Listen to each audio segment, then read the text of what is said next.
हाँ हाँ हाँ, मोहन गिरधारी। ओ हाँ हाँ हाँ, मोहन गिरधारी। ऐसो अनारी, चुनर गयो फारी। ऐसो अनारी, चुनर गयो फारी। ओ हंसी हंसी दे गयो गारी, मोहन गिरधारी। दोस्तों, एक खूबसूरत सी होली अभी आपने सुनी डॉक्टर ललित मोहन जोशी जी से, जो कि एक साहित्यकार हैं, ज्योतिष के शिक्षार्थी हैं और साथ ही विशेषज्ञता इनकी ज्योतिष में रही है। और इसके अलावा अपनी संस्कृति को लेकर के, लोक संस्कृति को लेकर के लगातार ये काम कर रहे हैं। तो हेलो हल्द्वानी ने इनसे बातचीत करी है। तो आपके लिए प्रस्तुत है ये बातचीत, ये चर्चा। शिक्षा और संस्कृति की आवाज़ जानी पहचानी उत्तराखंड मुक्त विश्वविद्यालय आपके लिए लेकर आया है 91.2 एफएम पर बदलते शहर की धड़कन हेलो हल्द्वानी। दोस्तों, हेलो हल्द्वानी एक सामुदायिक रेडियो है जो कि विश्वविद्यालय से जुड़े हुए शिक्षार्थियों के लिए तो जानकारी लेकर ही आता है। साथ ही समाज संस्कृति से जुड़े हुए कई सारे मुद्दों पर भी हम बात करते हैं। तो फिलहाल आज हमारे साथ स्टूडियो में मौजूद हैं डॉक्टर ललित मोहन जोशी। डॉक्टर ललित मोहन जोशी ज्योतिष के शिक्षार्थी रहे हैं और साथ ही विशेषज्ञता भी इनकी ज्योतिष में रही है। और इसके अलावा लगातार अपनी परंपराओं को लेकर, अपनी संस्कृति को लेकर लगातार काम करते रहे हैं। और साथ ही जो अभी लुप्त होती जो हमारी परंपराएं रही हैं, उन्हें भी पुनर्जीवित करने का प्रयास इनका अनवरत जारी है। और इसी दिशा में फिलहाल अभी एक पुस्तिका इन्होंने प्रकाशित कराई है, उत्तराखंड की सांस्कृतिक धरोहर, बरसत रंग फुहार। और ये जो पुस्तिका है, इस पुस्तिका में 100 होलियां इन्होंने संकलित की हैं।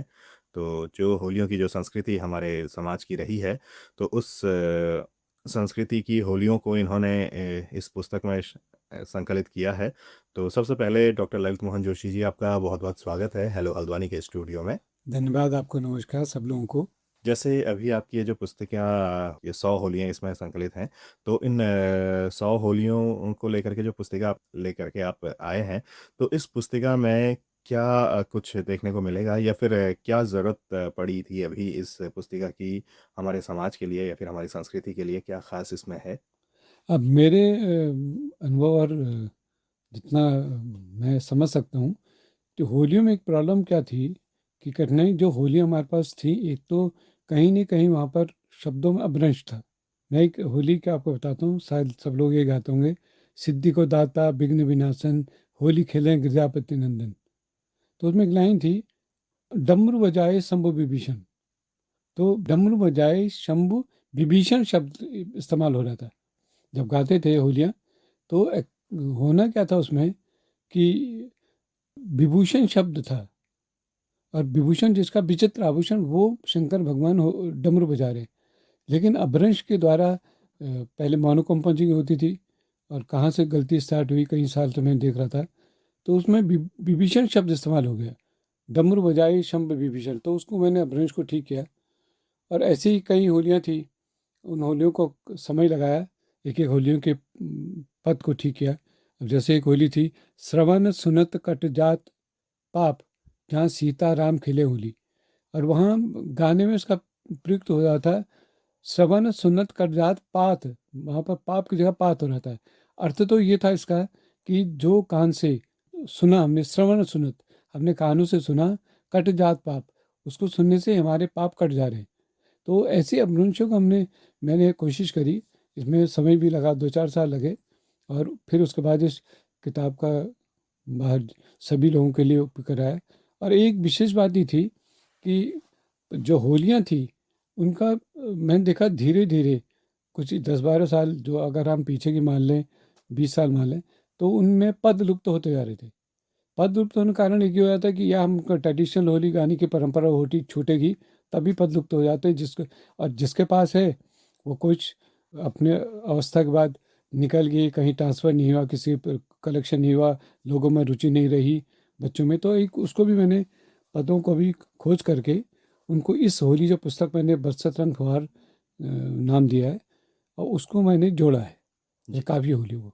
जैसे आपने बात कही कि जो आपकी ये जो पुस्तक है, इस पुस्तक में जो संकलित 100 होलियाँ हैं, इन होलियों में जो कई सारे जो अपभ्रंश हमारे समाज में है, या हम कह सकते हैं कि जो गायन में लगातार चले आ रहे हैं, उन अपभ्रंशों को सुधारने का काम तो आपने किया ही है, और साथ ही जो पद धीरे-धीरे समय के साथ लुप्त होते चले गए, उन लुप्त पदों को भी आप दोबारा से खोज करके सामने लेकर के लेकर आए, आए। और उन लुप्त पदों को भी आपने इसमें संकलित किया है, समाहित किया है। जी, जी हाँ, बिल्कुल।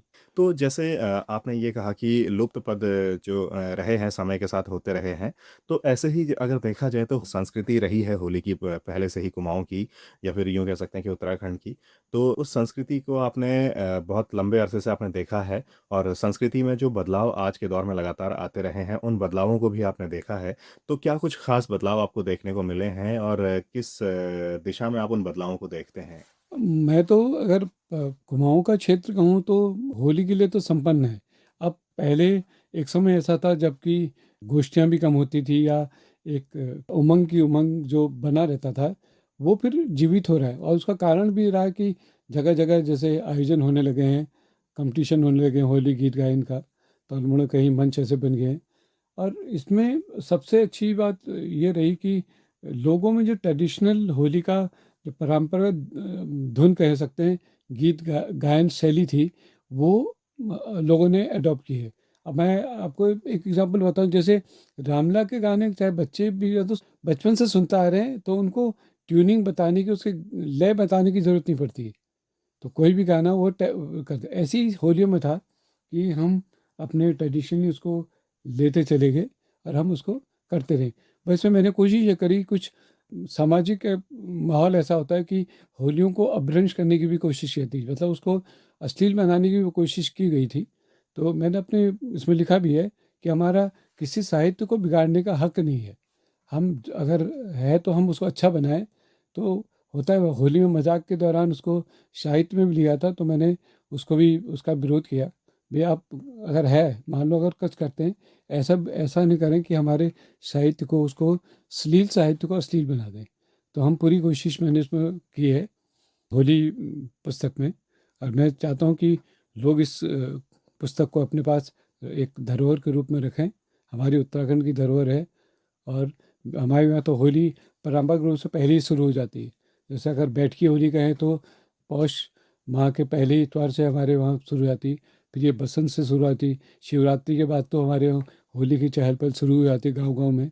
और एक परंपरा और है, चीड़ जो पहिया कहते हैं, लोग उसको स्थापित करते हैं, और स्थापित करने के बाद अपने लगातार रात्रि गायन का एक माहौल घर घर में गांव-गांव में बना रहता है। और मैंने अपनी पुस्तक के कवर पेज में भी कोशिश की है कि अब वही एक इस माहौल को देने की, मतलब किस तरीके से हमारे होली परंपरा बनती है। जैसे आपने बात कही कि जो होली गायन में समय के साथ में जो अश्लीलता आई, उस अश्लीलता को भी आपने दूर करने का इस पुस्तक में प्रयास किया है। साथ ही अगर हम देखें, जैसे समय के साथ में जब हम देखते हैं कि पहले जो होलियों का एक उल्लास जो रहता था, जिसमें कि पुरुष, महिलाएँ और बच्चे सब अपनी-अपनी टोलियों में गायन करते थे, और होलियाँ एक लंबे अरसे से लगातार चलती रहती थी, और समाज में हमें लगातार वो देखने को मिलती थी, और इससे लगता था कि हाँ, होलियों का एक उल्लास जो है वो बना हुआ है। कहीं न कहीं क्या लगता है आपको कि आज भी वो उल्लास बना हुआ है, या इस उल्लास में कुछ परिवर्तन आज के दौर में आया है? और अगर वो परिवर्तन आया है, तो वो क्यों आया है, और किस तरीके से उसे ठीक किया जा अब सकता है? ने आपने बहुत अच्छा क्वेश्चन किया। अब इसमें एक बता दें, एक बात ये भी रही थी, मुझे याद है कि जब शिवरात्रि के बाद रात्रि में भी होली गायन की परंपरा रही है। रात्रि में लोग टोली निकल करके अपना गीत गायन करके निकलते थे। वो परंपरा तो खत्म हो गई। एक स्वांग की परंपरा थी। स्वांग भी अब मुश्किल से दिखने मिलता है। स्वांग परंपरा आती थी, और इधर से आपके जो भी, मतलब जो पहाड़ में रहा, जो कुमाऊं में रहा, वो उसमें रंग जाता था। अब जो आपने कहा कि जो हमारे धीरे-धीरे परिवर्तन आया, उसका कारण ये रहा कि इसको सहेजने की, इसको इकट्ठा करने की, और लोगों में कुछ पलायन भी हुआ। जो गाँव में कुछ ऐसा पलायन हो गया कि जहाँ 20-40 लोग रहते थे, वहाँ 4-5 घर रह गए। माहौल तभी बनता है जब गैदरिंग अच्छी हो, जब लोग अच्छे इकट्ठे हों, गाने वाले हों। और ये पीढ़ी दर पीढ़ी ये ऐसी शैली है हमारी धरोहर की। आपको किसी से सीखने की ज़रूरत नहीं पड़ती। आपने 2-4 साल होली गा ली, आपको याद रहता है। वो धुन नहीं बोलता आदमी, जैसे रामलीला की धुन नहीं बोलता, बच्चा-बच्चा जानता है। तो ये हमारी कोशिश यही रहनी चाहिए कि अपनी धरोहर जो है वो आगे भी बची रहे, और हमें प्रयास तो करना ही चाहिए। और प्रयास करके ही कुछ सफलता मिलती भी है। जी, जैसे हम लगातार अभी बात करते जा रहे हैं होलियों पर, जो आपकी ये पुस्तक है, इस पुस्तक पर हम बात कर रहे हैं और साथ ही जो होलियों में जो लगातार समय के साथ में जो बदलाव आए हैं उस पर भी हम बात कर रहे हैं। तो बातचीत के साथ साथ अगर हम आपसे एक निवेदन करेंगे, कोई होली आप गा करके सुना सकते हैं अभी? एक होली बहुत अच्छी इसमें है। हाँ हाँ हाँ, मोहन गिरधारी, ओ हाँ हाँ हाँ, मोहन गिरधारी, ऐसो अनारी चुनर गयो फारी, ऐसो अनारी चुनर गयो फारी, ओ हंसी हंसी दे गयो गारी, मोहन गिरधारी, चीर चुराए कदम चढ़ी बैठो, चीर चुराए कदम चढ़ी बैठो, ओ पातन जाय छिपोई, मोहन गिरधारी, बाह पकड़ी मुरी अंगुली मरोड़ी, नाहक राण मचाई, मोहन गिरधारी, दधी मेरो खायो मटकी मेरी तोड़ी, ओ हंसी हंसी दे गयो गारी, मोहन गिरधारी। डॉक्टर ललित मोहन जोशी जी, आपने बहुत ही खूबसूरत तरीके से ये होली गाई है और साथ ही जो पुराना दौर था वो आपने हमें याद दिलाया है कि किस तरीके से एक उल्लास के साथ जो टोलियाँ आकर के जो इसे गाया करती थी अक्सर, एक सुर में और एक लय के साथ लगातार वो गाते रहते थे। और आज के दौर में कहीं न कहीं शायद कुछ कारणों के चलते ये उल्लास जो है, थोड़ा उसमें कमी-सी हमें देखने को मिलती है। लेकिन हम उम्मीद करते हैं कि हाँ, वक़्त के हम साथ ये आगे वक्त सर आगे सब कुछ बढ़ेगा। बदलेगा और सब जी। आपका प्रयास भी, जब जो आपने एक इस तरीके से एक वो लिया है, तो हम डॉक्टर ललित मोहन जोशी जी, अभी हमने बात की आपकी इस पुस्तक पर कि इसमें जो 100 होलियाँ हैं उन पर, कि किस तरीके से जो प्रयास हैं आपके अपभ्रंश को ठीक करने के और साथ ही जो लुप्त पद हैं उनको आगे वापस लेके रख के आने के, और साथ ही जो होलियों में जो वक्त के साथ में कुछ हद तक जो हल्की-फुल्की अश्लीलता आई हैं, उन अश्लीलताओं को दूर करने का भी आपने जो प्रयास किया है अपनी इस पुस्तक में, उस बारे में भी हमने बात की और साथ ही समय के साथ क्या कुछ बदलाव हमें होली की परंपरा में देखने को मिले हैं, इस बारे में भी हमने बात की। तो काफ़ी बेहतरीन बातचीत हमारी रही और एक होली गायन भी आपने हमारे श्रोताओं के सामने रखा, इसके लिए भी आपका बहुत-बहुत धन्यवाद। लेकिन अब चलने से पहले अगर आपको लगता हो कि इस बातचीत में कुछ और शामिल होना चाहिए था जो कि नहीं आ पाया हो संक्षेप में, तो उसके लिए एक बार फिर से आपका स्वागत है। मैं ये कहता हूँ कि जितनी मेहनत से इस पुस्तक को लिखी गई है और ये लोगों के हाथ पे पहुँचे, ताकि हमारी परंपराएं तभी जीवित रह सकेंगी जब इनका हम इस धरोहर को अपने पास सजोए रखेंगे।